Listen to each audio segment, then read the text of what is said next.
Assalamualaikum warahmatullahi wabarakatuh. Perkenalkan, nama saya Tiara Atskia Mutmainah dari kelompok 6. Pada kesempatan kali ini kami akan membahas materi tentang haptopita. Saya sendiri akan membacakan pengertian dan karakteristik haptopita. Yang pertama, pengertian haptopita. Haptopita merupakan komponen penting dari fitoplankton laut, dan karena konsentrasinya yang tinggi, mereka memainkan peran penting sebagai produsen utama dalam ekosistem ini. Di perairan tropis, mereka lebih melimpah, merupakan sekitar 45% dari fitoplankton di garis lintang tengah menuju Atlantik Selatan. Kelimpahannya menurun menuju garis lintang sedang, meskipun beberapa haptopita masih ditemukan di perairan kutub. Beberapa spesies hidup di air tawar atau di tanah. Banyak spesies merupakan simbion dari organisme lain. Misalnya, mereka membentuk asosiasi dengan radiolaria. Selanjutnya, karakteristik haptopita. Yang pertama, haptopita merupakan uniseluler, meskipun kadang-kadang dikelompokkan dalam koloni atau filamen. Yang kedua, siklus hidup umumnya terdiri dari satu tahap, tetapi dalam beberapa kasus bergantian antara tahap flagel dan non-flagellata. Tahap flagellata uniseluler dan planktonik, sedangkan tahap non-flagellata biasanya kolonial dan bentik. Bentuk bentik biasa berserabut, kokoid atau palmeloid. Yang ketiga, haptopita terutama adalah organisme fotosintetik, meskipun beberapa anggotanya adalah mixotrop dan heterotrop.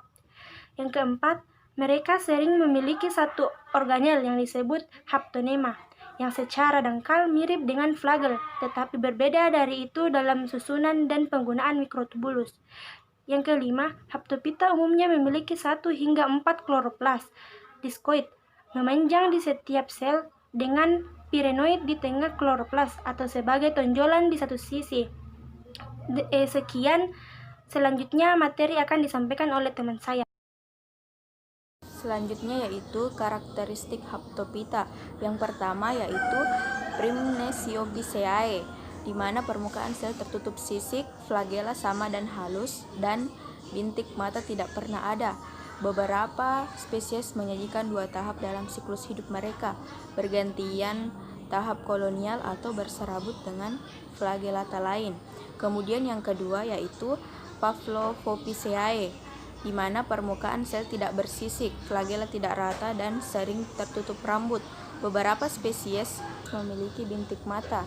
Mereka mendiami perairan pesisir dan payau, namun biasa ditemukan di daerah air tawar.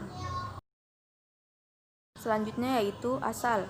Alga haptopita ini berasal dari simbiogenesis antara sel inang heterofik Haptis dan alga endosimbion Heterokonta menurut genetika plastida akan menjadi tipe Diatomista ocrophyta endosimbion dengan adanya klorofil C3.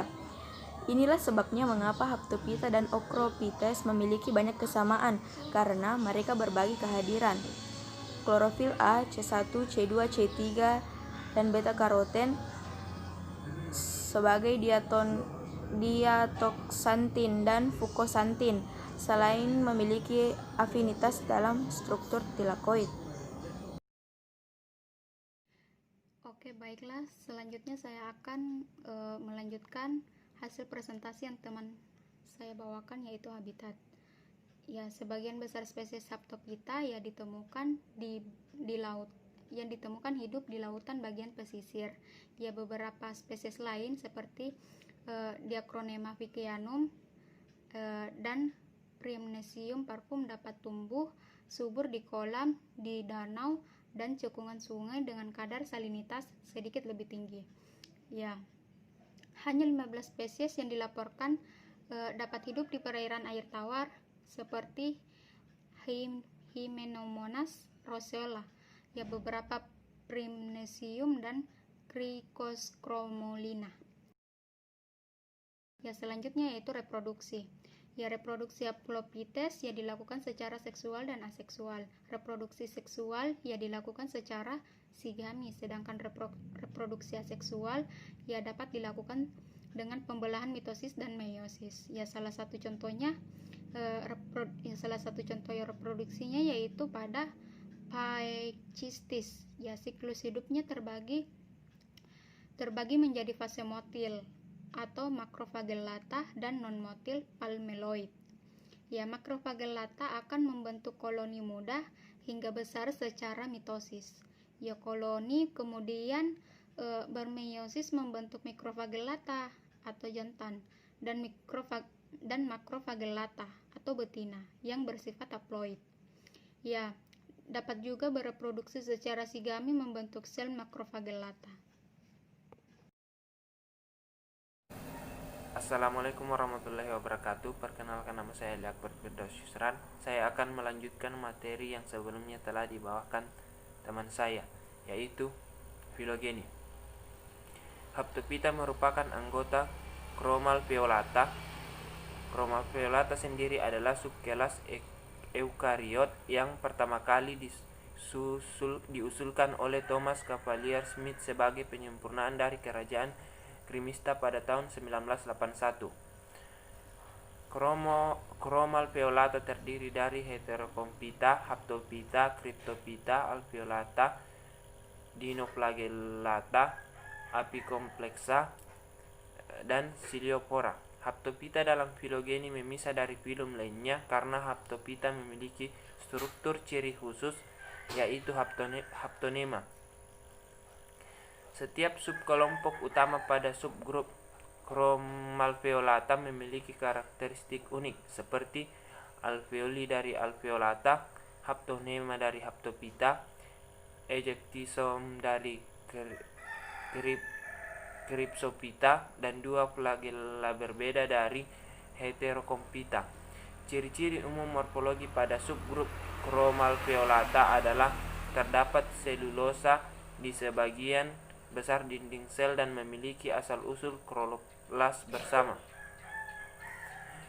Filum Haptophyta mencakup 80 genera yang beranggotakan dua kelas, yaitu Primnesiopisae dan Pavlovopisae. Terdapat 330 spesies yang telah dianalisa.